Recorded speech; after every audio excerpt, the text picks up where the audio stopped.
यदि हामी यस्ता घटना कम गर्न चाहन्छौँ भने समाधान केवल एउटा व्यक्तिमा खोजेर पुग्दैन। सरकार, समाज र परिवार तिनैको महत्त्वपूर्ण भूमिका छ।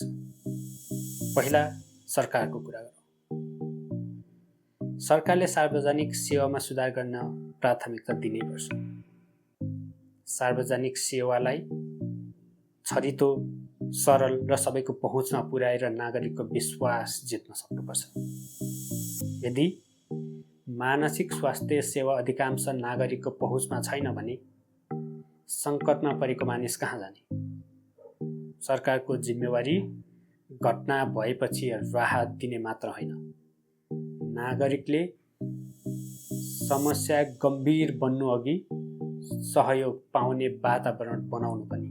समयमै सेवा, समयमै न्याय, समयमै सहायता यस्ता घटना कम गर्न सार्वजनिक सेवामा सुधार एउटा बलियो आधार हुन सक्छ। अब समाजको कुरा गरौँ।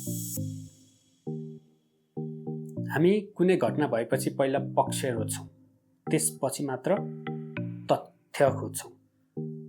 समर्थन, विरोध, आरोप, प्रत्यारोप, तर हामी सोध्दैनौँ त्यो व्यक्ति यहाँसम्म किन पुग्यो।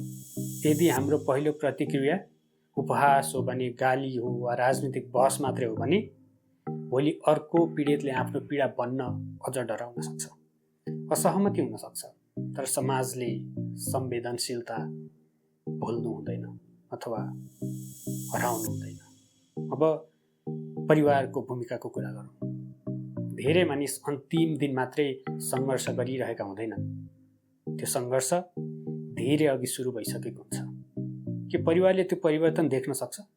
घरमा कोही असामान्य रूपमा परिवर्तन भयो भने हामी कहिल्यै सोध्छौँ के भयो, तिमीलाई ठिक छ, वा यस्तो सबैलाई हुन्छ भनेर टारिदिन्छौँ।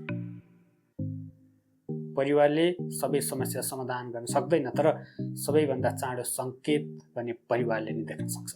र कहिलेकाहीँ समयमै भएको एउटा संवादले ठुलो दुर्घटना रोक्न सक्छ।